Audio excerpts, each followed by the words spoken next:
Fight fans, fight fans, fight fans. This is Kurt DeVille with Counterpunch Boxing News, and I am once again live for the final, first, one and only press conference.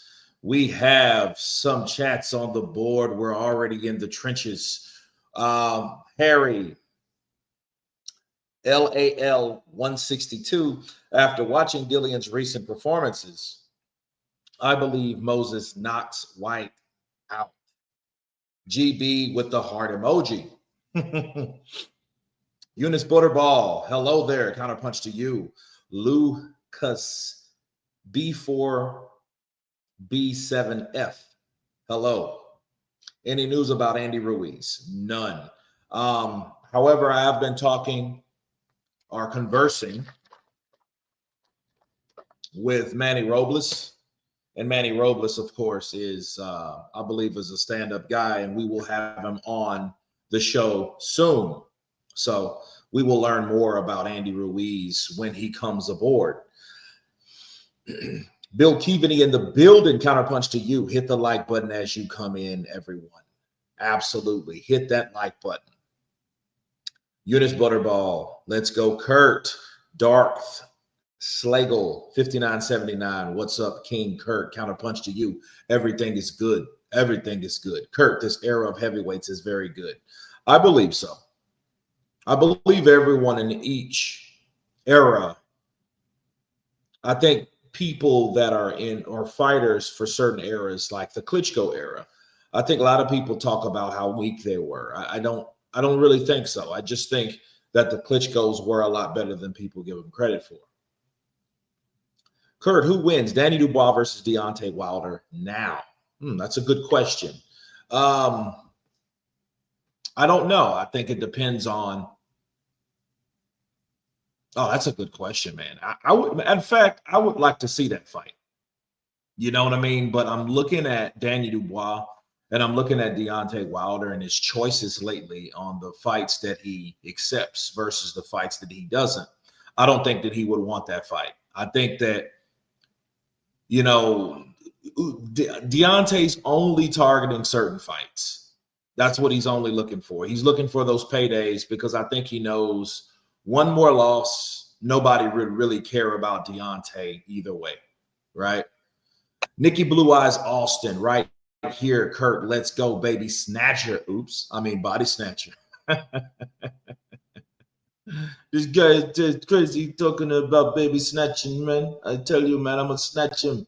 That's why I'm gonna be a snatcher. I'm gonna be a Schneider snatcher, man. I'm gonna be a Schneider snatcher. Brandonio TNL. Kurt, I walked past Dave Allen today. We are both from Doncaster. Oh, that's pretty cool. That's pretty cool, man. That's cool. You guys can walk past people over there. We don't really get that luxury here. You know what I mean? I don't anyway. You know what I mean? The only people, well, in this area, the ATX area, you know, you have, who do you have? James Kirkland's in this area. And, you know, James Kirkland, of course, is the knockout artist that grew up around this area. Ann Wolf's here. She has a food truck that comes around. So I haven't ran across her yet, but I hear she's around. But her food truck's sporadic, so I never know when she's there. I would love to interview her, you know. She would probably punch me in the face. Wilder needs to fight someone like Danny Dubois, though. He needs to prove something. I mean, he does, but he won't. You must have Frank Sanchez on your channel, too. That's a good question. I think I will. He has agreed to come on to the channel. I think, honestly, he's working more on his English. And I told him, I said, well, you know, no preocupe, no importo. And no importante para mí. Because I told him I could do it, and then I could always translate it. No importante. But I told him, I said, well, you know, because I think he wants to be ready. So, you know, he's been practicing for a while, and I think it's really important from him being, you know, a defected Cuban to speak proper, maybe, But hey, if Canelo can do it, so can anybody else, right? Usyk, Vasily Lomachenko, a lot of those guys, they didn't speak English well before coming, to the States. So it is what it is. LOL, if you can't make a joke out of someone mistake, you got no personality. That's true. Or very bad, what's the word? You don't have any self-confidence. Insecure. There you go. That's the word. Word through the gyms over here in LA or AL is LA. Is Wilder's team is really pulling strings for an AJ fight. Gym rumors for sure, but really plausible. I'll say this about that fight. Give Wilder that fight so he can go ahead and retire. Because I think if he fights AJ and he loses, I think that will be the end of Wilder. But I think he's looking for the payday that I think that he felt he should have got back in the day. And the sad thing about it, that's not going to happen. You know what I mean? It's just not going to happen. It's not going to be what people think it's going to be. And especially not going to be what he feels it's got to be. You know what I mean? I don't think that that's the case. I think Wilder is a guy that's living in the past. I don't get me wrong. I want to see the fight. I want to see him and AJ, but I do think that fight that he's looking for, I think that fight should happen. Wilder made a mistake. I think it's best for Wilder to just admit, like, look, man, I messed up. I made a mistake. I made a bad call. I should have fought AJ 8 years ago. I should have fought this dude a long time ago. And I think that's a fact. I mean, it is what it is.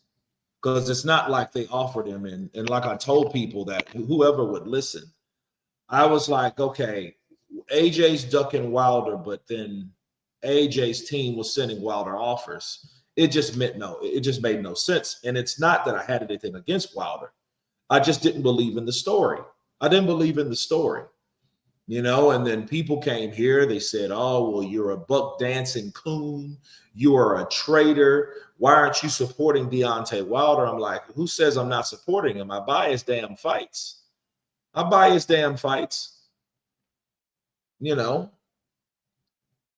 the crazy thing, the people that were coming over here wasn't even buying his fights. They were going to people's houses and using fire sticks. They wasn't supporting Wilder. That's why his numbers were never up. You can't tell me all the people that signed that damn petition that said that Tyson Fury put shit in his gloves and bolts and scratches and whatever. You can't tell me all those people that signed that petition were supporting Wilder, were buying those pay-per-views. I don't believe that they were. I just think that they were doing something for free. Right? It didn't cost them nothing. You can translate to US, Kurt, no problem. Okay. Kurt, Moses Ituama versus Frank Sanchez would be a good boxing match. It would be. You don't hear a lot of people talking about Frank these days. If you notice, you don't see a lot of people. You don't hear about a lot of people mentioning Frank's name. But then again, I think it's part of that Al Heyman absence, which those guys kind of went in hiding, and it's not in hiding. They all got laid off, which was sad. It was a sad thing to see. So Frank needs to get back in the limelight, and I think it's bad when, I know he had knee surgery and all that. I know he's fought since he's had his knee surgery, but it's against somebody that we haven't heard of. And someone that was on the rise like Frank Sanchez needs better opposition. He shouldn't go like his career shouldn't be going like it's going. I do agree. Frank Sanchez's career should be definitely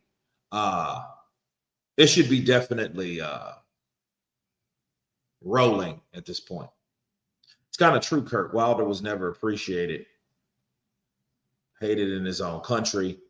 The LDBC family appreciate him, but this Torres guy, they want him to succeed.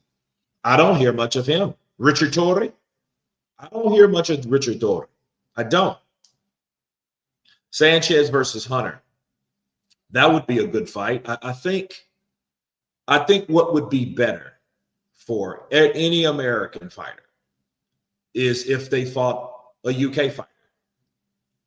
I think you got guys like Hunter, which is like the resistance of true American talent. You know what I mean? You can say whatever you want to say about Michael Hunter, but what you can't say is he's a shit fighter. You can't say that. You got to give him his flowers. You got to give him his props. You have to let people know. You have to admit that, yeah, no, that dude is actually a good boxer. So you got Michael Hunter, you have Frank Sanchez, you have Jared Anderson, you have Jarrell Miller. Those are the four. Well, Richard Torres. What the hell? You have 5 American heavyweights. And all of those guys should be lobbying the idea of fighting UK fighters. Period. They should be lobbying that whole idea because the UK is where it's at. We all know that. I mean, the boxing's there. The promoters are pushing it there. Turkey Al-Sheikh is all over the place. He's everywhere. Bars. He's doing his thing. So I do feel that these American fighters should match up. And I think that would be good rivalry between the UK and the USA. That brings in the competition. That makes people the interest. They say, okay, well, what's still left in the US of A? What's still left? I do agree.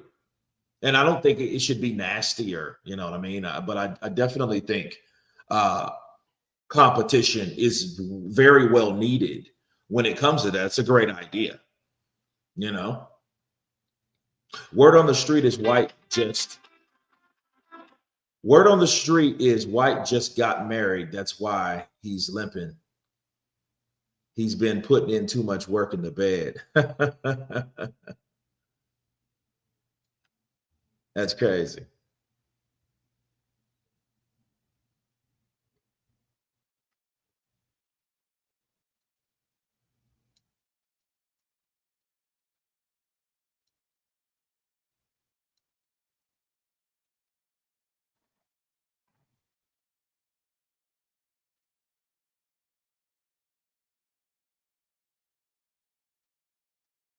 Okay, guys. So it's about to start. So let's get this party started. Let's see here.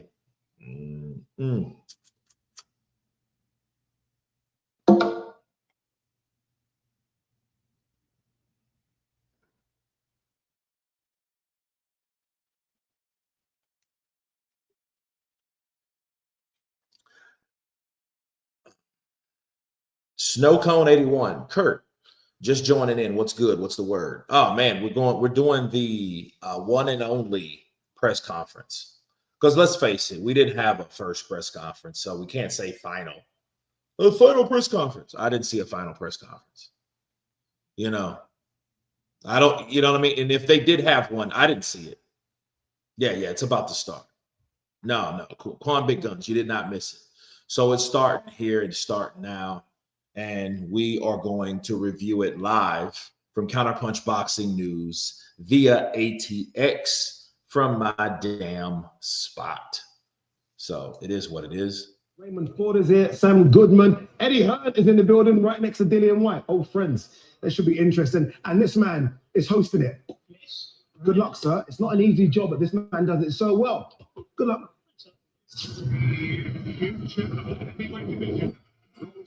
I'm called the brightest prospect or ever I'm called. It is just noise. It's just step by step, fight by fight. If you're gonna ask me like what's my plan in this division, is to knock Dilliain Whye out, I guess. Great, you got you in the zone streaming while at lunch. Absolutely. The top level and so forth would be a really big test for him.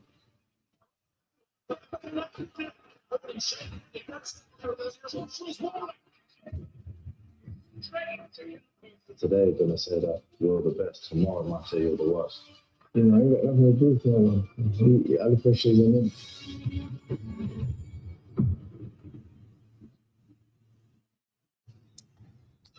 Here we go. It's getting closer. 2 more sleeps in react. So they haven't started yet. They're introducing the beginning. Okay, they haven't introduced the fighters and all that yet. And I do see a lot of or hear a lot of potential copyright shit. So let me mute that for right now. We got Big Dean on the scene. Okay, they're about to interview Big Dean. Of course, we had him here last week, I believe. See Dilliain and Dean together. That combination, sort of march into the ring, that combination that almost used to put the frighteners on people. You're back, you're with him, you're hit by his side. I'm always with him. You're always with him. Obviously not, physically, a lot of stuff's going on in my life I've had to just deal with and address, but I'm always there. We talk every day, multiple times a day, and just kind of guiding him from a distance is, what it is. But obviously I had to try and, make sure I come out and support and show my bro that solidarity and make sure, we're united as one. You know him more than most, Dean, so you know exactly what he's like. I almost feel like I've seen a mature Dilliain now. Absolutely. A man that's, is married, he's a completely different person from what he was 10 years ago. Mm-hmm. But in terms of the fighter of 10 years ago, how much of that is still there?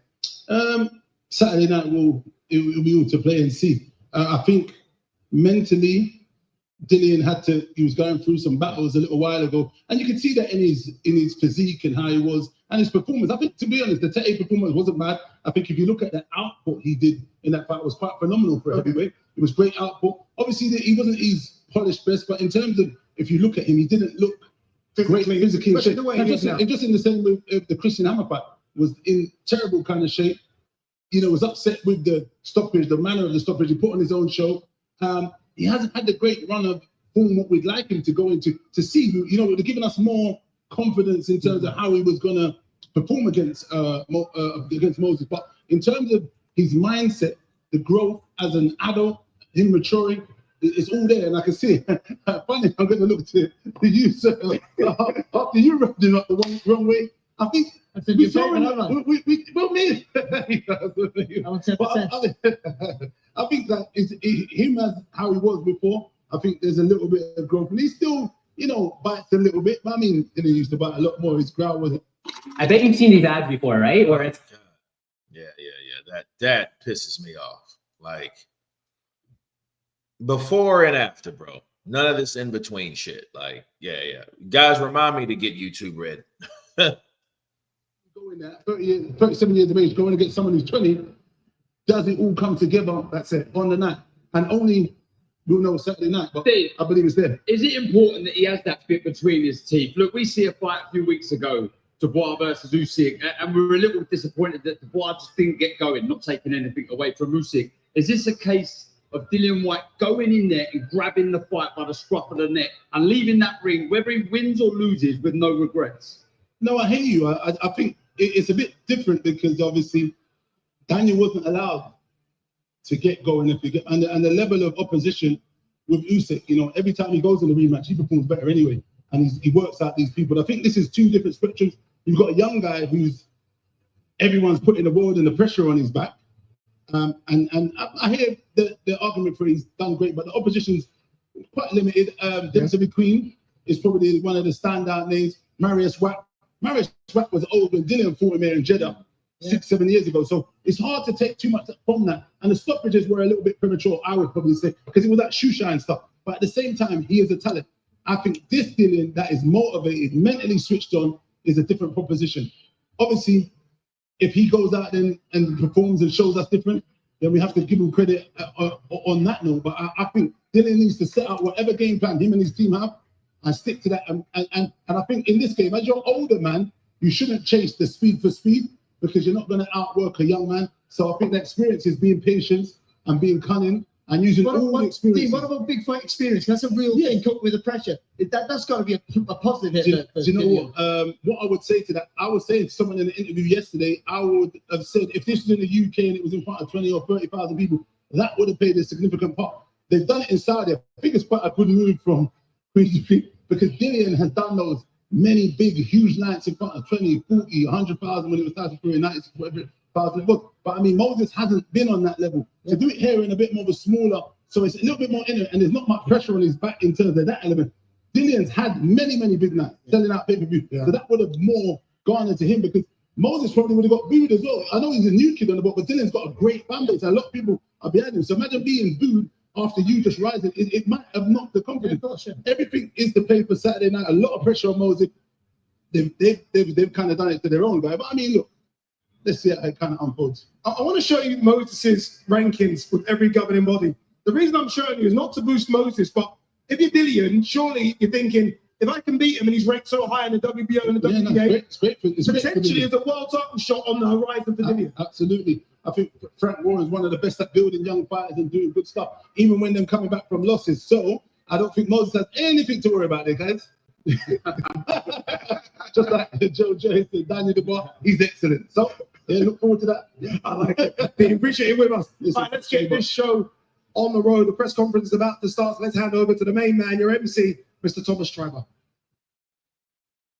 Ladies and gentlemen, Snatcher welcome himself. to the final press conference for Esports World Cup Fight Week as we get ready for a great night of World Championship Boxing this Saturday, August 16th from the A&B Arena in Riyadh, Kingdom of Saudi Arabia. This great event is being brought to you by Esports World Cup and the General Entertainment Authority, GIA, with Frank Warren for Queensberry, Eddie Hearn for Matchroom Boxing, Spencer Brown for Gold Star Promotions, The Ring Magazine, and Sella. Along with their great sponsors, SPC, Kadia, SNB, Arena Fitness Innovation, and the Mike Tyson Boxing Club. A big thanks to those great sponsors. Well, a reminder, ladies and gentlemen, that this great event will be shown live worldwide on DAZN by now at DAZN.com. Let's now welcome our press conference participants. From Riyadh, Kingdom of Saudi Arabia, mighty Mohammed Al-Akil. Now residing in Santo Domingo in la República Dominicana, Abraham Supernova. From Camden, New Jersey, Raymond Savage Ford. From London, England, Big D, David Adelaide. Pop smoke. Pop smoke. Pop smoke. From Zagreb, Croatia, Philip El Animal Hudovic. Bigger. From Leeds, West Yorkshire, England, Kez Ashpan. From Tokyo, Japan, Hayato Tsutsumi. From Albion Park, New South Wales, Australia, Sam Goodman. From Liverpool, England, Nick the Wrecking Ball. And now Big let's Ball welcome sitting there the looking like Kyle promoters, Reese from Mr. Terminator Eddie 1. Hearn of Matchroom Boxing. They And international don't like it. Mr. Frank Warren of Queensberry. And now, ladies and gentlemen, it is my honor to hand the microphone over to International Boxing Hall of Fame ring announcer, the one and only, the greatest, Michael Buffer. Not Michael Buffer. Thank you, Thomas Driver. Always a pleasure to work with you, my friend. And that introduction was just the way I wrote it. I appreciate it. Thank you very much. So, ladies and gentlemen, for me, it's a pleasure to be here in Riyadh once again, as Riyadh is recognized worldwide now as one of the great hosts for sports and entertainment. It's indeed an honor. And for that, special thanks to the Kingdom of Saudi Arabia and the custodian of the two holy mosques, King Salman bin Abdulaziz Al Saud, His Royal Highness, the Crown Prince Mohammed bin Salman, and the Chairman of the General Entertainment Authority and Chairman of the Saudi Boxing Federation, His Excellency Turki Al Sheikh. Now, ladies and gentlemen, this contest is brought to you by Esports World Cup and the General Entertainment Authority, with Frank Warren for Queensberry Promotions, Eddie Hearn for Matchroom Boxing, Spencer Brown for Gold Star Promotions, and Ring Magazine along with Sella. Sponsored by STC, Kadia, SNB, Arena Fitness Innovations, and Mike Tyson Boxing Club. Well, ladies and gentlemen, it's the heavyweight division for our main event.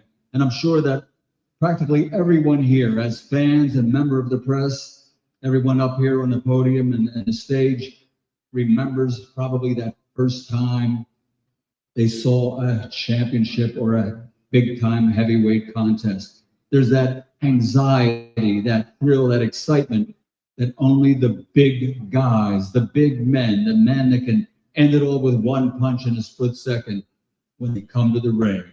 So that's what we have here in 48 hours.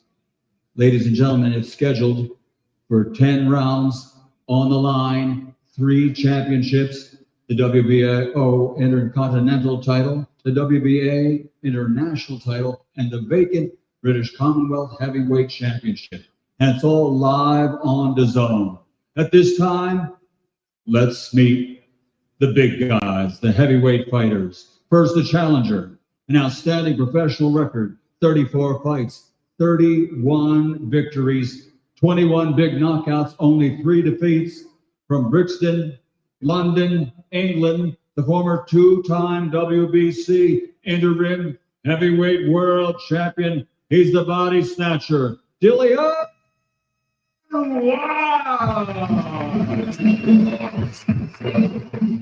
There is Dilliain Whye, got an Easy E t-shirt on. Easy does it. Cruising down the street in my 6-4. I like that shirt he has on, man. Yeah, it's supposed to be 12, bro. If it's 10, I'm going to be pissed. 12 fights, 12 victories, 10 big wins by knockout. He's the But you know what that's favored, right? 10 rounds that's favored most because they know if it goes 12, you know, yeah. You know what that's about. That's about, that was a decision from Queensberry right there. That was a decision from Queensberry. If this is a 10-round, man, that sucks. Skrilla 50, what's up, brother? Counterpunch to you. Counterpunch to you. Skrilla 50 in the building. Counterpunch to you. Great. Greatest MC of all time, Michael Buffer. Well, good evening, ladies and gentlemen. Welcome back to the global capital of boxing, Riyadh, where on Saturday night we have another absolute cracker for you. This time as part of the Esports World Cup. Now, we're going to speak to everyone up here very shortly, but just a note on Saturday night's main event. A truly wonderful heavyweight fight between one of the best heavyweights of the last 10 years, former world title challenger Dilliain the Body Snatcher Whye, taking on the young, unbeaten, rising star, the man tipped to go to the very top, Moses Ituama. Now, boxing history is full to the brim with fights that share this narrative. The proposed passing of the torch moment, where the young fighter comes along, beats the veteran fighter, takes the torch, and moves on with their career. Sometimes that young fighter snatches the torch, dispatches of the veteran fighter, and truly announces himself as a new star in boxing. But sometimes, just sometimes, the veteran fighter is able to conjure up some of that old magic, and he just says no, not today. Refuses to give up that torch. That is the fascination around Saturday night's main event. Is 20-year-old Moses Ituama now ready to mix with the big boys of the heavyweight division? Does he have too much youth, too much speed, too much skill, too much ferocity? Or does the body snatcher Dilliain Whye still have enough of that old grit, that power, that tenacity, and that warrior spirit to see off the challenge of the younger man? So many questions, ladies and gentlemen. Make sure you tune in live around the world on DAZN Saturday night. It is the only place that you can get the answers. Let me start by bringing in Hall of Fame boxing promoter Frank Warren. And Frank, give us a bit of an idea as to how we arrived at this brilliant main event and what's at stake for both men, please. Right, good evening, everybody. Obviously, this is a big part of the Esports World Cup, and it's led by the vision of His Excellency Turki Al-Sheikh, and we thank him for this event being part of that. This fight, how did it happen? It happened because these two guys wanted to fight each other. They stepped up. A lot of people were avoiding Moses, 20-year-old undefeated prodigy, was at one stage called one of the best prospects in the world of boxing. He's firmly established himself. And the only man who was willing to take up the gauntlet was of the warrior, Dilliain Whye. We know he always comes to fight. He's been on the scene for a long time, has fantastic credentials, and you've only got to look at him to see how he's trained for this fight and the condition he's in and the mental attitude he's got. And we thought, yeah, let's get this on. Let's get this fight on. This is the fight that the fans want to see. They want to see the young up-and-coming guy against somebody who's proven himself time and time again in the ring. So that's how it came about. Brilliant stuff. Thank you very much, Frank. Let me bring in Eddie Hearn from Matchroom. Of course, you've got Ray Ford on the card, but can't help but notice you are sat next to your old charge, Dilliain Whye here. And can I just quote what you said about this fight? I'm going to do it anyway. You said that Moses Ituama was a horrible style matchup for Dilliain Whye, and Moses could indeed look sensational against Dilliain Whye. Yeah, I think he's definitely got the momentum going into the fight. Firstly, I just want to say thank you to everyone turning up tonight. It's an incredible turnout. And you're right what you said about Riyadh. It really feels like the home of boxing now. Every time now you turn up, the events, the Kingdom Arena, and of course the cards. Maybe a little bit more low-key than others, but it shouldn't be. I think this is a sneaky, sneaky good card. A lot of these fights would be main event in their own right. Our guy, Ray Ford, we believe we got the top 230-pounders in the world with Sugar Nunes and Ray Ford. I think they're on a collision course. Great fight with Abraham Nova. I love Adelaide against Hergovich. I think it's a tremendous fight. If you haven't seen this guy fight, Sam Goodman, know that the style is going to gel into a fight of the year contender with Nick Ball. It will be a war. And Dilliain, to my left, who we've shared a lot of history with, and just a little glint in his eye this week. I think his back's against the wall, and I think he's a very dangerous man when that's the case. I didn't think he'd take this fight, but the fact that he took it tells me something. And then, as good as Moses Ituama is, just a couple of questions that he's never had to answer.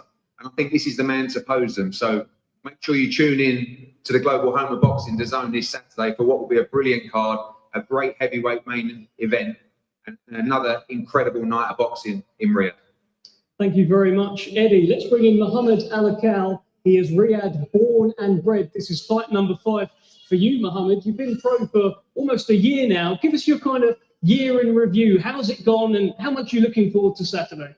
Yeah, I think it went pretty well so far. You know, I've been training really hard, and hopefully I can showcase my skills more and more the more often I fight. And you've moved now to Abel Sanchez. You're up in the mountains in Big Bear. How have you found that transition? Yeah, it's been tough, and hopefully I can showcase the skills and what I've learned training with Abel. Okay, best of luck to you, Muhammad Alakal, in action on Saturday night. It's been tough. Riyadh born and bred, of course. Okay, let's move to a brilliant fight in the super featherweight division. The Ring Magazine ambassador, the unbeaten Hayato Tsutsumi, takes on Britain's Cash Ashfaq, former Olympian, of course, himself. I'm going to start with you, Cash, because, listen, you're a big underdog in this one, but you've taken this fight. Why is it your time? Well, like I say, as soon as the fight came to me, I was happy to take it, just the way I am, I guess. But alhamdulillah, I've been written off all week, all camp, really. But I've got a great team behind me. Alhamdulillah, all I need is Allah. No matter what, that's all I need. So look forward to showing that on Saturday, inshallah. And Cass, that gets a lot of claps, doesn't it? That you did before the fight, and you said that you actually didn't see too much special in your opponent. Is that about right? Listen, he's got 2 arms and 2 legs, and he's got a head that's going to get jabbed off, so that's all that matters. Okay, let's bring in your opponent, Hayato Tsutsumi. Hayato, you apparently have a head that's going to get jabbed off on Saturday night. How do you feel about it? He's like, what? I heard my name. そうですね、今いつも自分がジャブを当てて主導権握っているので、最初から最後まで自分のペースで自分のやりたいように試合を進めたいなと思います。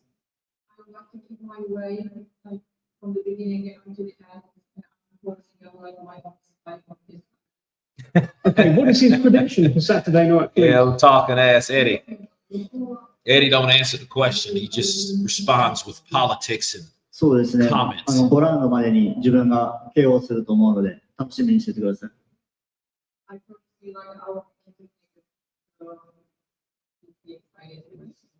Okay, that's a big promise from Hayato Tsutsumi and a promise there from Cass Ashfaq as well. Let's keep in the super featherweight division where we've got a brilliant fight between Raymond Ford and Abraham Nova, who stepped in to replace Anthony Kakachi.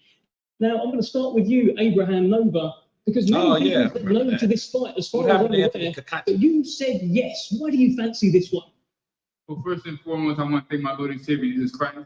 I took this fight just because I've been active and I've been training and I wasn't sitting in the couch. They gave me the call. I feel like it was a perfect style of fight for myself. And Raymond Ford is a hell of a fighter, but I feel like I belong in that stage with the elites.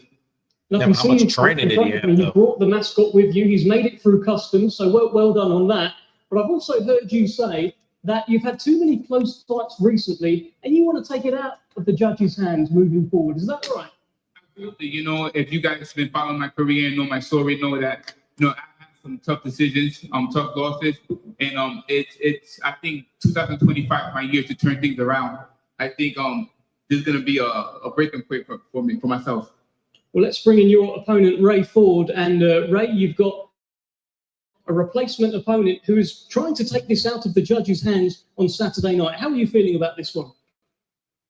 I mean, let's be real. We know he's not knocking me up. So I don't even know why he even trying to hype himself up to even believe in it. We know what I'm coming with.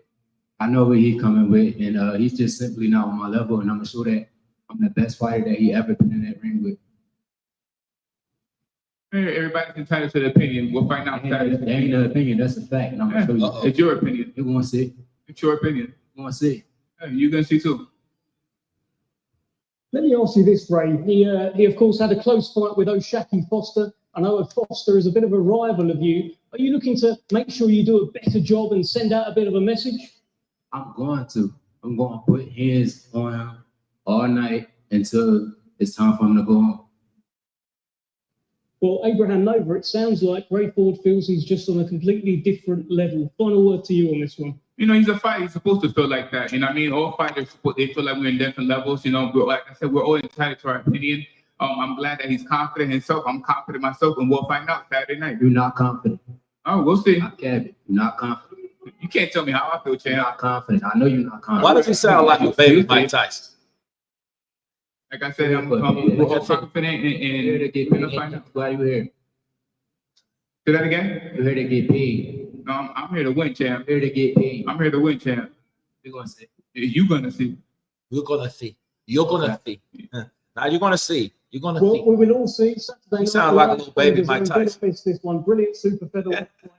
Let's move things on to one of the two heavyweight fights. And this one really caught people by surprise. David Adelaide, British champion, moving up to take on the Ring Magazine number 6 ranked heavyweight, Filip Hrgović.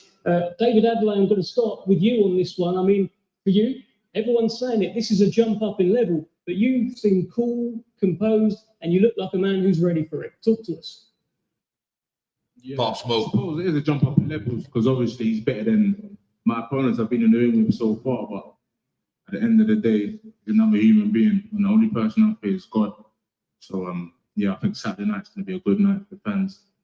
Well, Filip Hrgović was actually asked by the Stomping Ground what he's impressed by about you, and he said nothing at all. He also said to me earlier this week that what he was a walk in the park. How do you react to that? Saturday night, I ain't got to sell the fight. You know, what am I, second on the card? Fight's not about me. Saturday night, everyone's going to see what's going on. Well, let's bring in El Animal, Filip Hrgović. You seem fairly unimpressed with your opponent, David Adelaide. You said it's a walk in the park. Are you still feeling that way?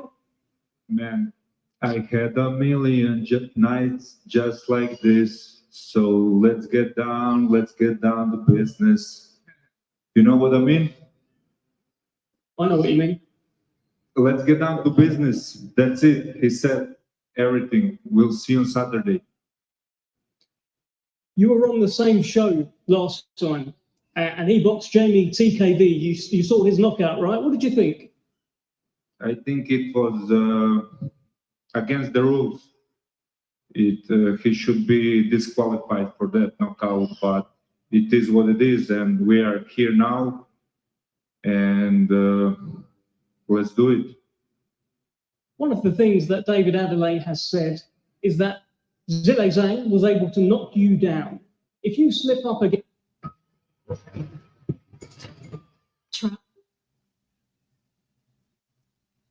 Those ads are annoying because nobody cares about that right now.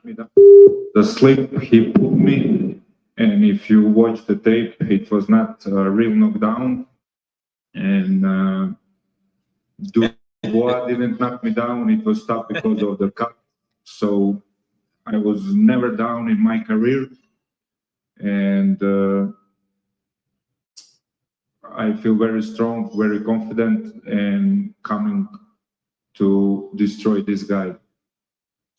Well, David Adelaide, let me throw it to you. I mean, you've said in the build-up that you have the power to knock out a horse. No doubt at all that you've got the power then, surely, to knock out Filip Hrgović. Is that how you're feeling? Yeah, and if he keeps talking like that, I might knock him out same way I knocked out Jamie. So who knows? Looking forward, man. Let's get down to business. Talking's done, Dev, man. Go on to the next person. Saturday night, we're going to see each other. We're both heavyweights. He believes in himself. I definitely believe in myself. Saturday night. And if I'm a walk in a park, I want to see what sort of park he walks with. Did I tell, let's get down to business? We definitely get down to business Saturday night. Brilliant heavyweight fight. David Adelaide and Filip Hrgović. Okay, let's keep things moving. WBA World Featherweight Championship on the line. 2 unbeaten fighters. Nick the Wrecking Ball, Britain's only male world champion, defending his crown against unbeaten Australian Sam Goodman. Now, Sam, I'm going to start with you because this is your first fight outside of Australia. This is actually your first proper featherweight fight, your first world title fight. A lot of firsts. How are you feeling? I've been there before. I've been heavier than featherweight as well, so that ain't nothing new. But I've got a good guy in front of me, and it's an opportunity I've waited a long time for. So that's going to be a fight I look forward to. I've prepared my whole life for this moment, and I'm not ready to let it slip. I said first proper fight at featherweight. Of course, this is a proper fight to hear in Nick the Wrecking Ball. One of the things you said to me earlier this week is that if a wrecking ball comes towards you, you're going to go right through it. You feeling that confident you can go through this, man? Would I be here if I wasn't confident? Man, I'm here to win this fight. I'm here to do a job on this guy. Simple. Well, let's bring in Nick Ball. This is indeed a proper fight for you on Saturday night. Sam Goodman is confident, and he believes he can go through you. That's the one, Dev. They're all proper fights, aren't they? This boxing's not no joke. It's serious, and when you put it 100% in like me. Where's Nick from? You Liverpool. know how serious it is and how serious we take these fights. So, yeah, I'm looking forward to it. Main thing, glad to be back in Riyadh, yeah, defending my belt. This is where I won it, so it's a special place to me. What do you think about your opponent? Don't really know, to be honest. I'm not really thinking too much about him. Yeah, he's unbeaten. He's hungry. He's coming. But he's not coming like me, so it's going to be an exciting night. Sam, let me ask you this. Of course, you were scheduled to fight Naoya. In a way, you suffered that horrible cut. That was actually at the hands of Nick Ball's very good friend and training partner, Brad Strand. Are you concerned that there's any kind of intel that he's given away to Nick? No, not really. It's boxing. He'll have to figure out the puzzle for himself on fight night. I know I've got many avenues to victory, and I'll exploit whatever one presents itself on fight night. So there's many strings to my bow, and I'll look forward to showing that on Saturday. Do you think he's ever faced anyone like you? He's been with good guys, but like I said, I think I'm a different puzzle. And look, I know he's a tough fighter, and it's a tough challenge for me also, but it's a challenge I'm up for, I'm ready for, and I believe I can win. Nick, let me ask you this. You are now Britain's only male world champion. Do you feel extra responsibility to hold on to that title on Saturday on top of what you normally would? Not really, no. I've just got to focus on myself and do what I do best. Yeah. So that's the main focus. But if it is there, it's good, innit? It's good pressure. So yeah, in my favour. How does this fight go, Nick? Nick Ball wins, yeah. Exciting. Final word to you, Sam Goodman. At noon on Saturday. Let's go. Okay. Brilliant. WBA World Featherweight Championship on the line. Let's get to this main event. Some are calling it versus experience. Is it a calculated gamble? Was it a gross miscalculation? Let's speak to Dilliain Whye. And you have boxed at a sold-out Wembley Stadium. You've done multiple pay-per-views. You've kind of done it all. What is the significance of this fight in your career?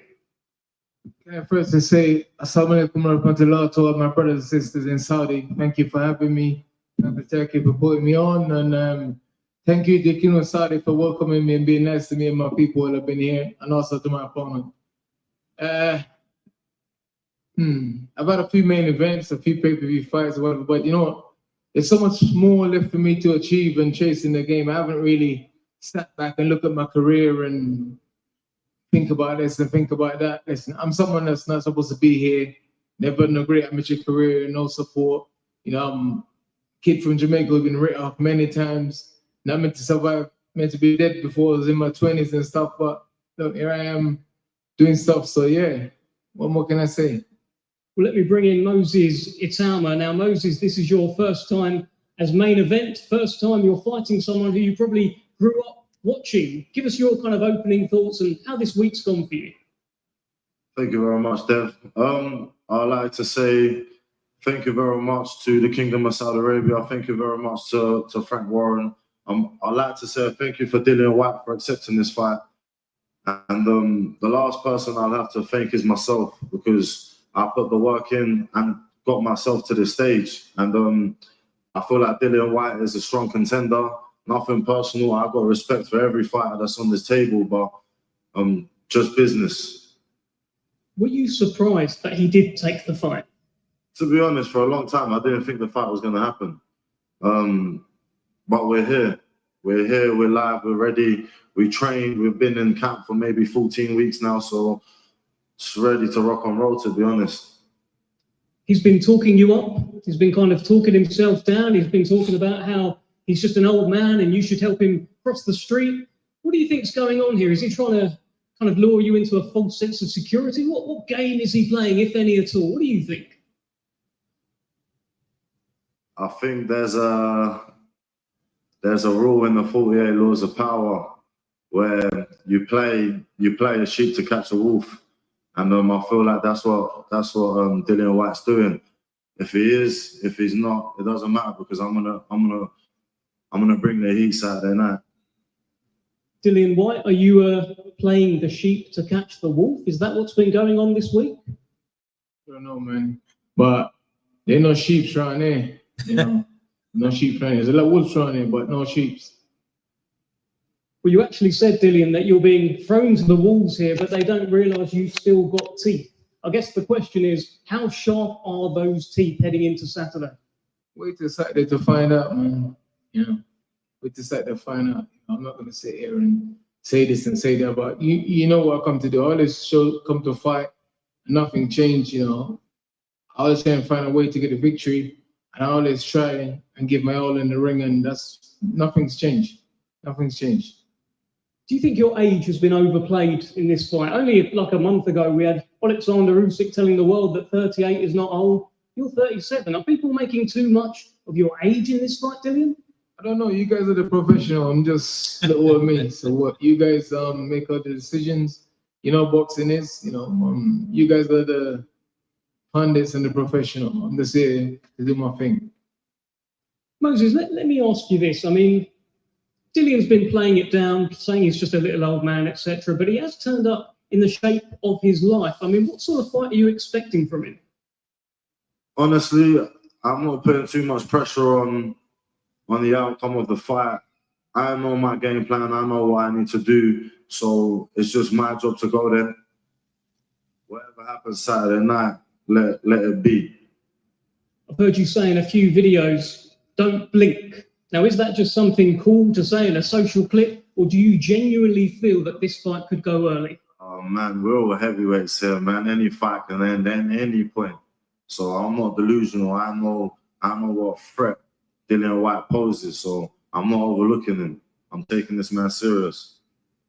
Dillian, let me ask you this. What is the headline going to be about Dillian Whye after this fight? It's Saturday, we'll find out, man. Saturday, we'll find out. You know, I'm not gonna. Listen, these guys are analysts. They like to sit down and analyze everything and do all that stuff. So I'm just chill.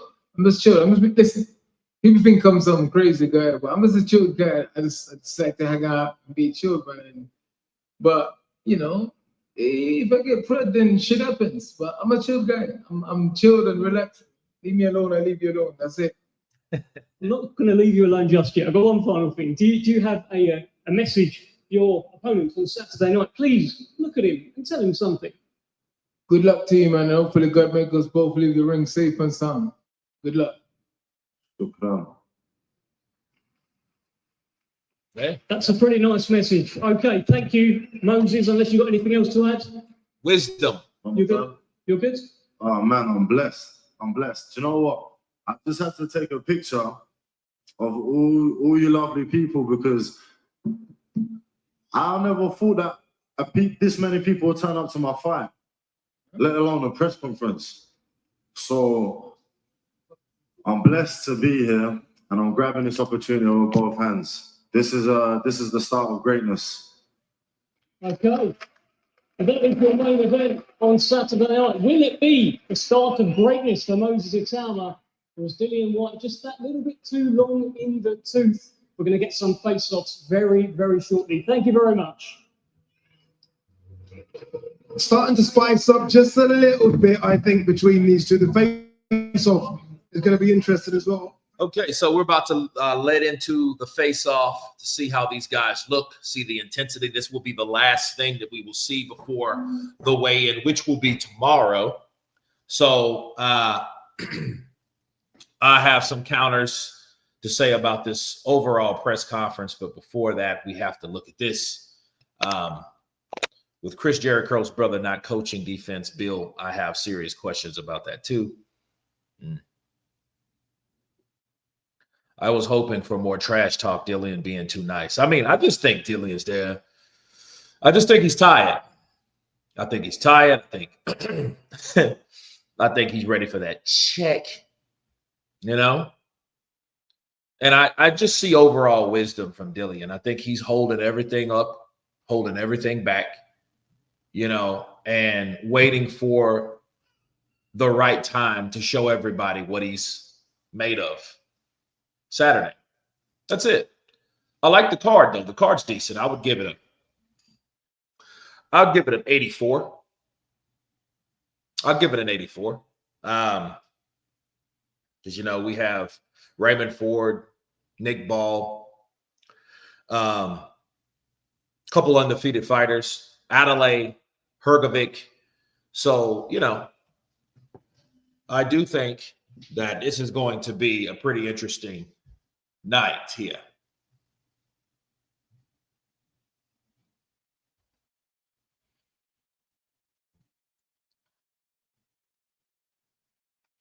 White is here to check and cash out. Well, I mean, if he does get knocked out, he should cash out. You know what I mean? Ball and Ford need to rematch.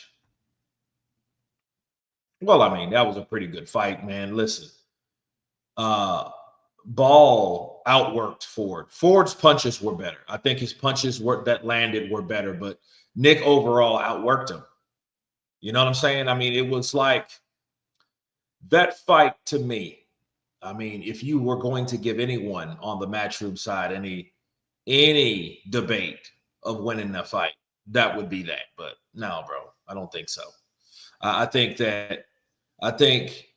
Ford, you know, and you plus you have to deal with if someone is that busy, you have to deal with the pacing method. You have to pace yourself.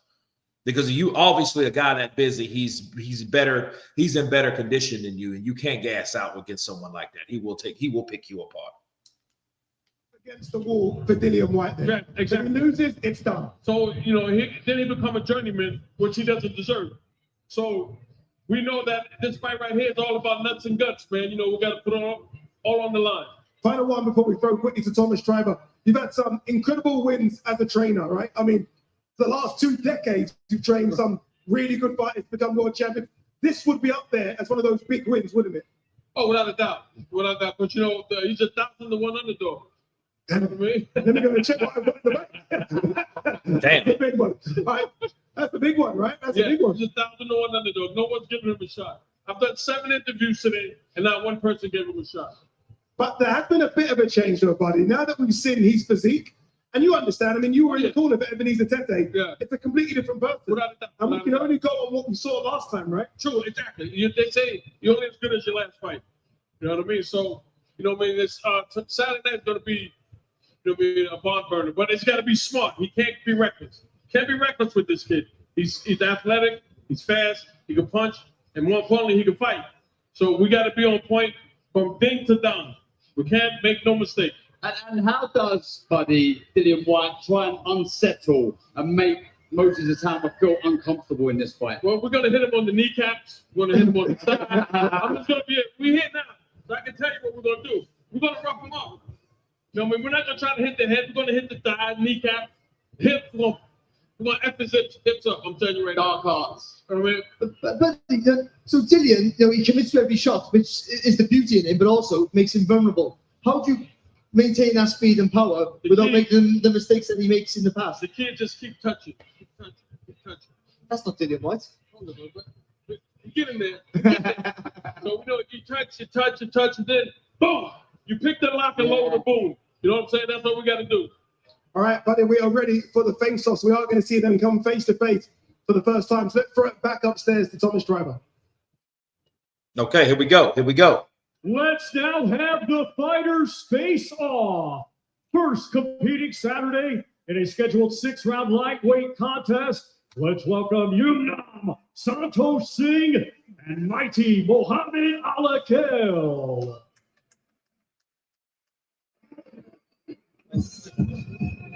Oh, yeah. With all that. Nope.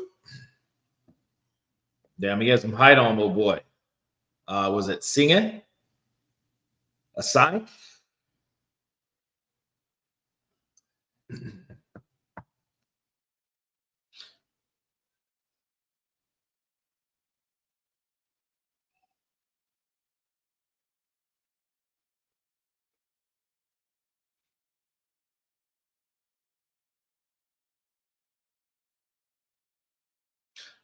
I'm looking forward to seeing David Adelaide and Philip Hrgovic's face off too.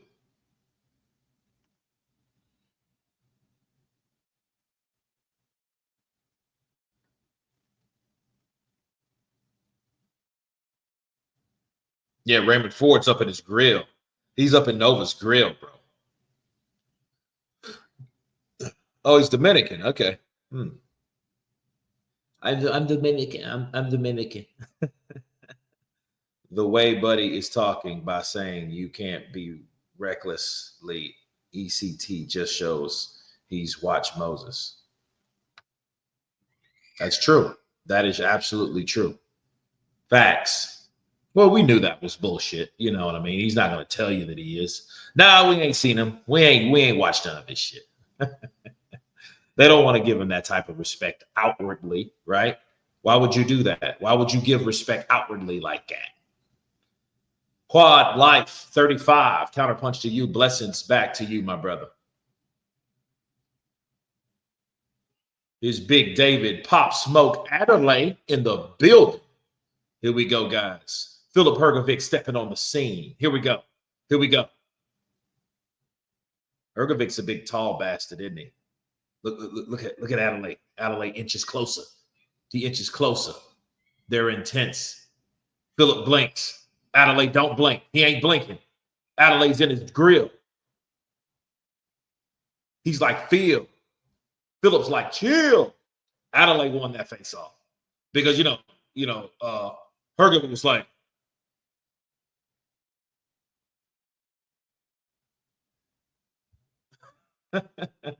and when they broke, it was almost like a relief. Oh, damn, this is big bloke. He's ugly, man. He's an ugly guy. I think he's ugly. And his breath stinks. It stinks of old weed. I look at Adelaide's eyes. I saw he has no balls. I saw he looks like he has balls.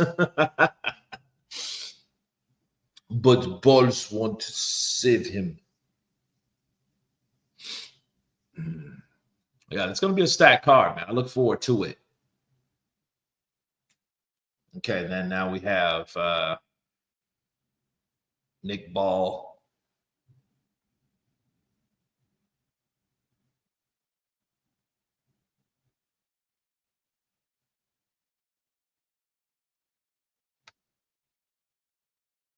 Put your money where your mouth is, Tony. Make a bet.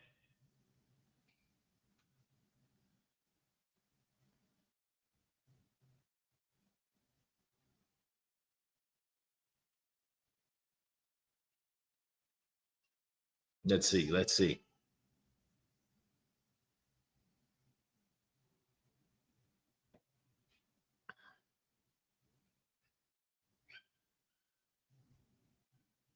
Look at Kyle Reese. Nick Ball, aka Kyle Reese. Okay, Goodman versus Ball. They're both chewing gum, It's going to be a good fight, though. Goodman, of course, has the height. They're both real short. You know what I mean?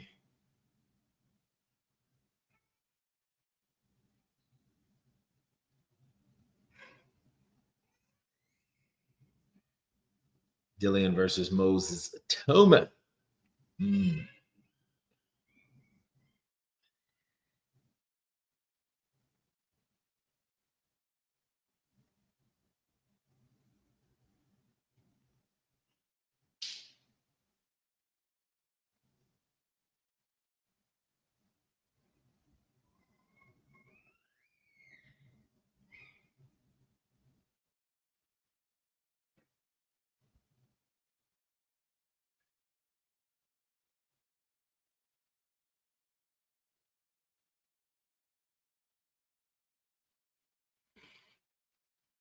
And fighters, remember this is for 3 titles on the line: the WBO Intercontinental Heavyweight Championship, WBA International Heavyweight Championship, and the vacant Commonwealth Heavyweight Championship. It's all live on DAZN. Let's bring the fighters to center stage for a face-off here at the press conference. First, the challenger, 31 victories, 21 big KOs, only 3 defeats. From Brixton, London, England, the former 2-time WBC interim heavyweight world champion, the body snatcher, Dilliain. Whye. Now, all these titles, and they're going 10 rounds. I'll be disappointed if that's the case. England, his record a perfect one. 12 fights, 12 victories, 10 big wins by knockout, the reigning and defending champion, the undefeated Moses Ituama. 12 fights, bro. Crazy. I mean, he has to be a star prodigy if he has that little fights to be big, to be big enough. You know what I mean? Moses, he was wearing platforms, so it's a lot bigger than I thought. Because Dillian Whyte's not a small heavyweight in height by any stretch of the imagination. Look at Dillian Whyte talking shit. I don't know what he's saying. He's talking though. I think Dillian should have been in his face earlier. I think he's got to use that experience. Look, yeah, bro. I'm gonna tell you now. I'm tell you face to face. Nobody's around, so you can tell me to do this. We can do this. Yes, and I'm telling you, and I fight you, and I know what to beat you. I know where you're coming from. So you haven't done anything I haven't seen, and I'm gonna show you that night, man. Look. Dillian was talking though. Look, Dillian was. I don't know. Look. Listen, strangeness. Dillian was rapping. Look, he's still talking. Like, yeah, listen, bro. Let me tell you, it's gonna be like this. I'm gonna be fighter all in you, and you're gonna worry about it because you're a kid, man. My oldest kid's older than you, man. My oldest kid's older than you. You know, you'll be one of my kids. But before it's over, I'm gonna get you, man. Don't worry about it, snatcher. They calling me baby snatcher. They're trying to disrespect me in front of all these people, man. Don't worry about it. This is my fight. They should have me on the front card anyway, man. Because I am the baddest man here. I am the body snatcher, man. Then everybody say what they need to say to me, man. That's what it is. You turn your back on me, man. What you say? What you say, man? You see those matchups, the Nick Ball. Toma looks bigger than White. Didn't think Toma is that big. Thought he was 60. Thought he was 6'2". No, I mean, these guys are pretty tall. I mean, he's just been. See, Moses Ituama, he's been sparring with all those big dudes at some point. And when you see him, he's probably about maybe Joe Joyce. And Joe Joyce is a big bloke. All those dudes are big. Caballero is a real body snatcher. Counterpunch to you that he is. I do agree. Yes, it's the face-off. You know what I mean? I was just kind of paraphrasing what Dillian Whyte was saying, better than you, man. So I gotta hear what he has to say.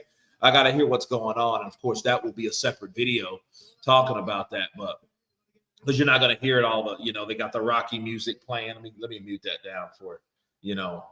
It picks up. I don't want the YouTube bots to do too good of a job. Mike McCallum is an OG body snatcher. Caballero would hurt these too bad. It's a good fight. And if you're Dillian Whyte, I would be after Caballero, not Moses Ituama. You know what I'm saying? So it has to be some money on the line, a few mil, some M's. It's some M's. You know what I mean? It's some M's that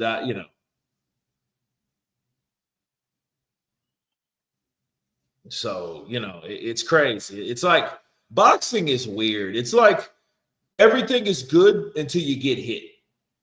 That's boxing. I mean, even sparring anything. Until when you get chinned and you get caught with a shot, and it's like, okay. But the good thing about like boxing, though, once you get hit, you take a couple of good ones to the chin. If someone knows how to punch, the people that kill you are the people that have okay power, but not enough power to really hurt you, but enough power for you to keep going. Those are the guys that end up killing people, unaliving people. Love the Rocky tune. Makes me want to go have a scrap. Yeah, man, it does. It makes me want to jog. When I hear that,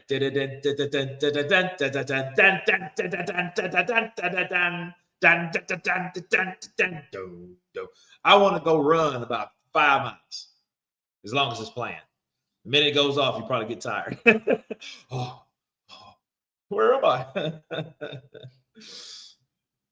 Yeah, man. So it's crazy though. I think Dillian, he looks like he's in good shape though. He looks like he's done something. He's like he's got into something. Whyte will surprise us, but I still think Ituama wins. Let me tell you guys something. Dillian Whyte he's not winning a decision.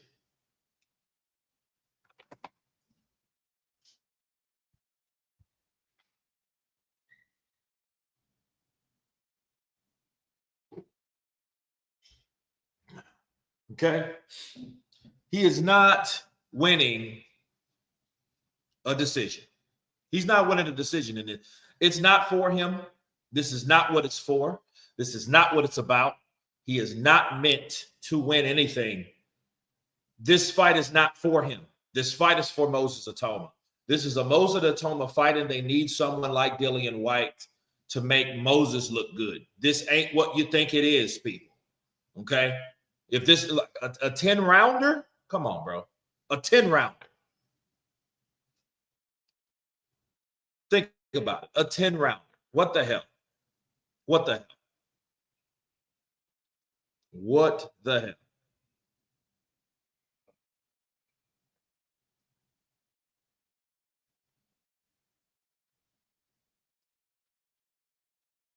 So, no. What else about this fight? I think it's going to be a good fight. I think that Dilliain is going to give everything that he has. You know, heavyweight division, Moses Ituama said it best. Expect anything. Because what could have happened in this fight? We could have, if it's a knockout, yeah.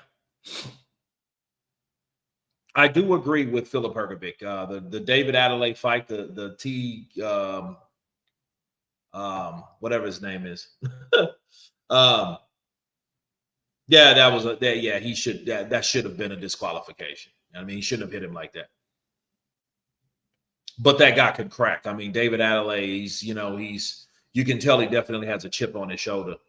You could tell he's he's about that life. So yeah, I do think that.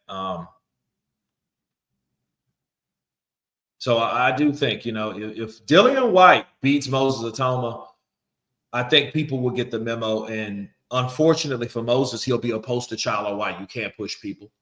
You can't force fights on fighters that are not ready for those fights. Roy Jones Jr. said it best. He was like, look, you guys got to stop pushing these guys. They should have learned from Jared Anderson. The arrogance. Oh, well, you know what? Moses is just better than Jared Anderson. Okay. If you say so. Kurt, is this fight pay-per-view in the UK? I have no idea. You got to ask somebody in the UK. Davison rolling the dice. Okay. I'm glad you guys mentioned Davison. All right. Davison, to me,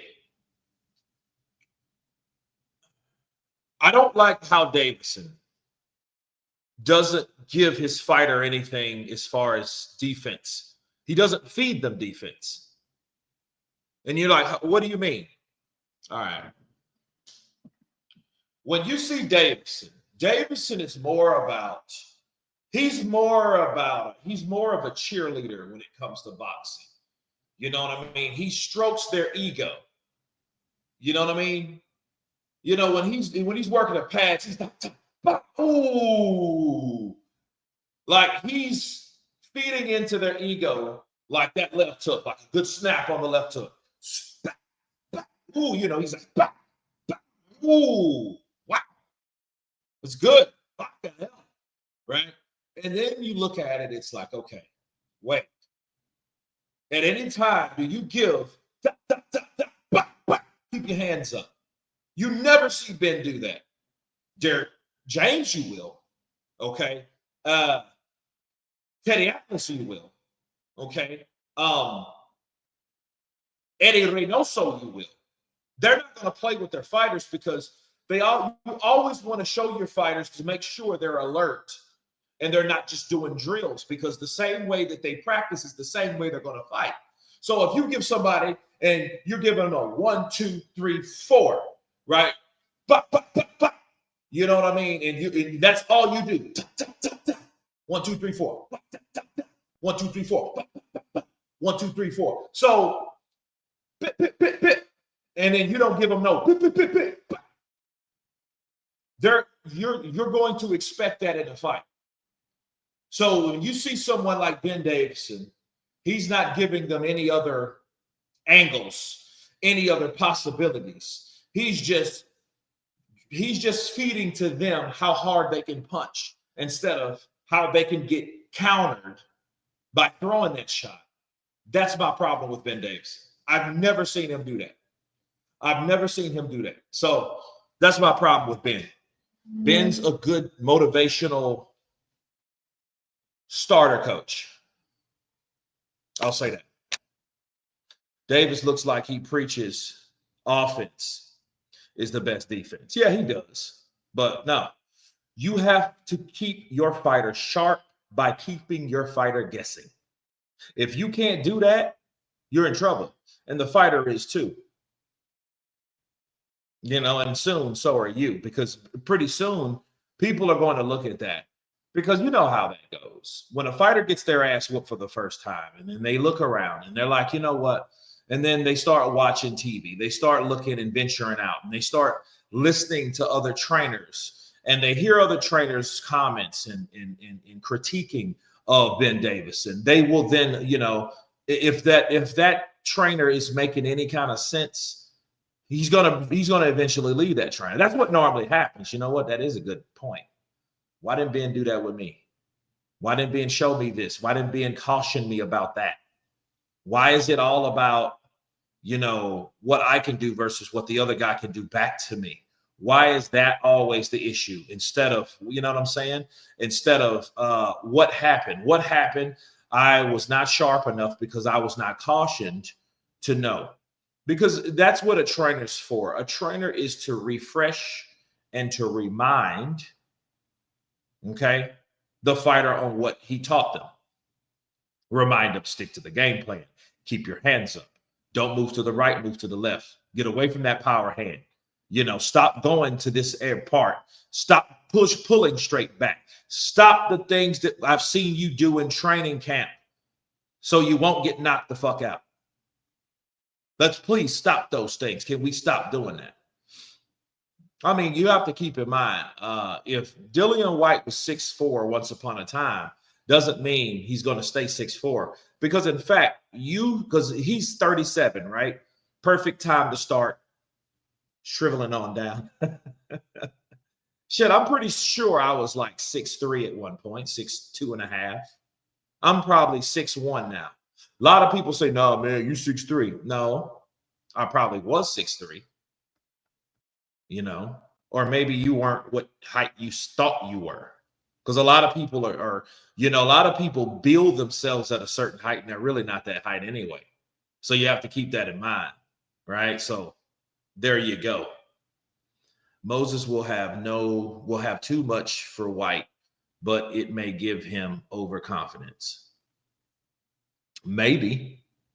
I think what Dilliain Whyte did, Dilliain Whyte talked shit to Moses Ituama just then. I'm going to find out what he said. So I'm going to jump off of here to see exactly what he said, because they have audio, you know, in that close up space of when they were talking shit. But I'm going to see what he said.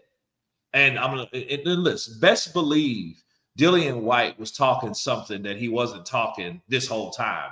Because the way the body language was, the way Moses was like, hey, this and that, doing this and doing that, you can tell that Dilliain Whyte was talking a little shit to Moses Ituama within. He just didn't say it to Dev or to the public. Nah, he wanted to tell Moses that to get, you know, to give him something to think about, to give him something to react to. Kurt, I think this fight will be closer than people think. Dilliain needs to roll the dice. Let me tell you guys something. Yeah, I do think Andy Lee is a good coach. I think Andy Lee comes from good stock. He comes from that Crunk's Gym stock. If Dilliain beats Moses Ituama, it would have to be by knockout, because he won't win a decision. If he beats him, in the eyes of many, they will just have a rematch, or they will never deal with Dilliain Whyte again because he was too close. And I think then they will let off the gas for Moses Ituama and let him rebuild the right way. And they've got their warning. They've received their warning from, hey, stop pushing this kid into fights that he's not ready for. Taking on Dilliain Whyte, you guys must have forgot who this guy is. You guys thought that this guy was versus who this guy still is. And that can be a problem. You know what I mean? I'm just saying.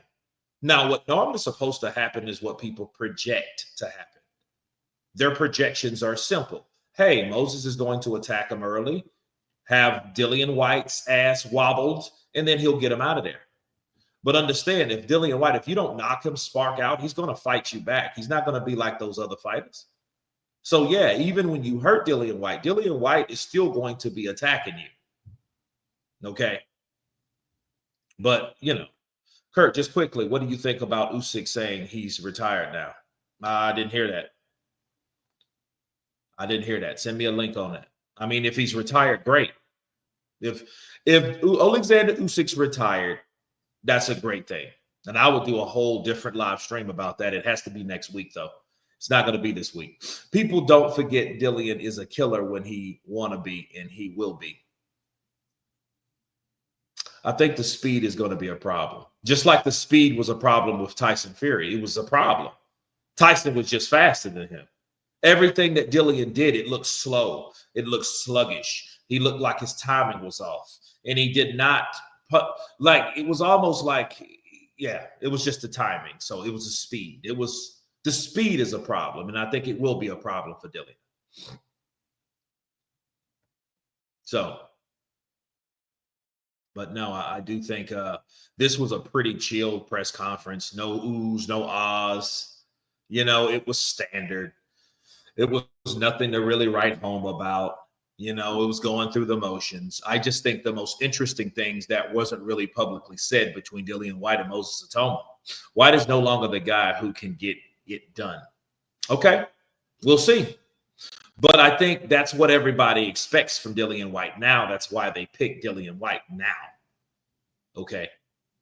That's why a lot of people are surprised that Dillian Whyte took the fight, because it's like Dillian taking a fight with Moses Ituama. Normally, Dillian wouldn't take fights like that.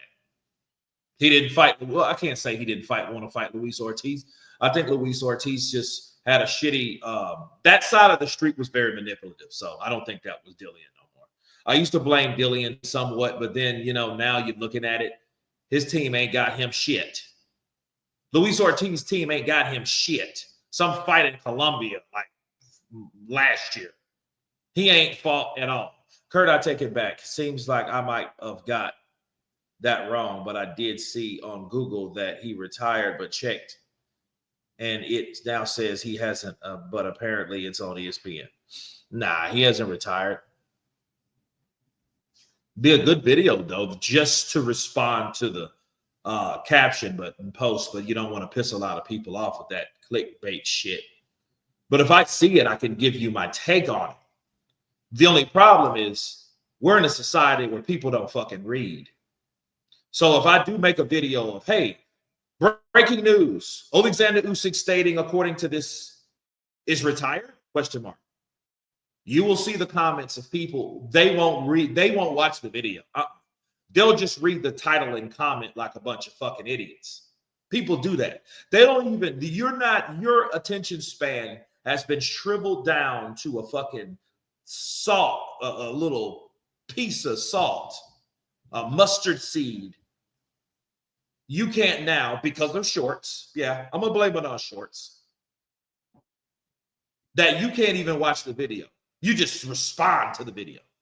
So you got a paragraph to respond about a video that you didn't even watch. That's how people kill me with the comments. They're worse. Damn, they're worse than the bots. You know? Yeah, it would be on every channel. Everybody would, like, Usyk is, retiring. You see him playing with his little girl. This is my new challenge and shit like that. Yeah. This is my new life. I am very filled for my family. Thank you. That's why I quickly said it, because it got wrong. But yeah, because I was going to look at that shit. I'm like, Usyk, what? I retired. But yeah, people will eat that shit up. Yeah, clickbait, fucking another clickbait. Kirk, the channel's trash. Fuck you, Kirk, clickbait. Yeah, man. So it is what it is. It is what it is. Great. But yeah, I mean, decent. But yeah, I'm going to see what was said when Dillian Whyte and Moses Ituama. That would probably be, I can't say the last video of today, because I got many, many more videos that I've already made. So I have to space them out. You know what I mean? Because when the algorithms is off, you can't see everything. I don't even know if you guys seen all my videos if you haven't.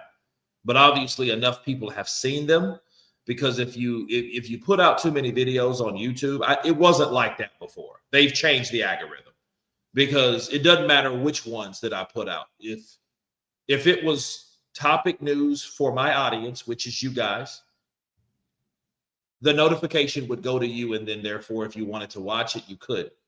But at some point, if you put out enough videos, the notifications will stop. That's why you'll see something like, dude, I didn't even see this video. Or if you ever heard someone say, I don't know how this video got to you, right? It means because the channels, Tony, that look, Tony Lyons, that's what I'm saying. But if you don't get, like, you go to the channel. See, if I had enough people that were like, Tony, oh, I would be the shit. Because at that point, notification wouldn't matter, and YouTube, they would send them out, but they know they didn't really need to, because people frequently come to the channel. That's the traffic of the channel. But what they don't understand is the notifications pretty much regulates the traffic, you know? Yeah, they're doing self-harm. It's stupid. They're like, because I don't know if you guys remember. I had a meeting with like a YouTube rep through chat. It wasn't a talking thing, but they were like, oh, well, you have so X amount of, like, I think it was 15,000 that had the notifications on. And I'm thinking to myself, like, if that's the case, that means my video should be at least 10 to 12,000 views per video. So that tells me that you guys are not sending out notifications. And they're like, well, we assure you, we don't discriminate in any kind of shape, form, creed, nationality, all that bullshit, right? And I'm thinking to myself, like, okay, there are people that don't even know that I'm live. So what are you talking about?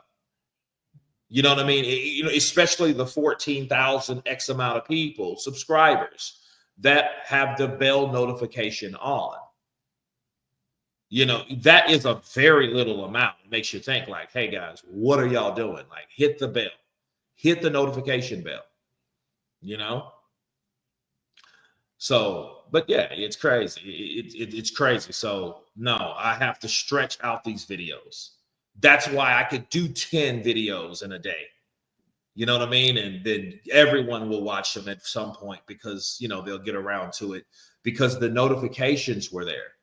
You want to check your notifications. Some dickhead at YouTube decided, hey, you know what?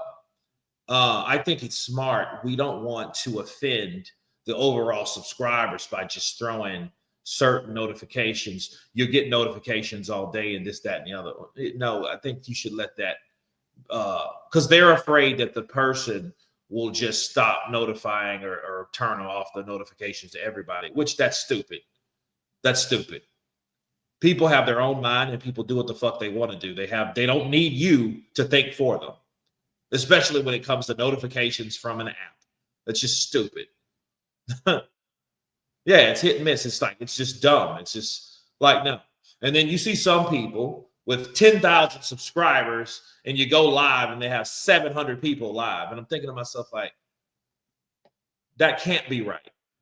You know what I mean? Somebody's fucking up somewhere. And I hate to get in a tangent, but it does anger me, because it's like, yo, you put in the work, you're supposed to get the compensation for doing what you've done.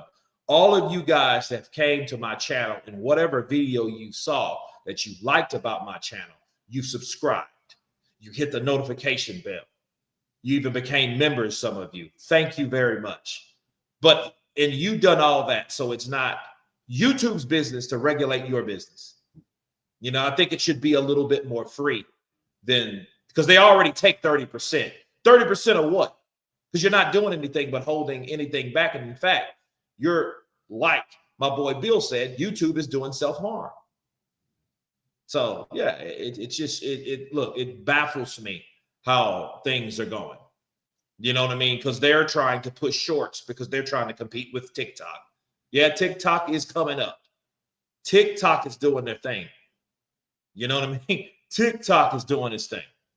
You know, it's just YouTube is number one when it comes to compensation from revenue now. You know what I mean? But the way they're going, you know, if I had another option, okay, well, there you go. You know, Kurt, who wins? Moses Ituama versus Anthony Joshua. Joshua ain't been in the ring for a while. I think it's unfair. I think Moses gets him. But then again, Moses ain't been in there with somebody yet. So I don't know. I have no idea.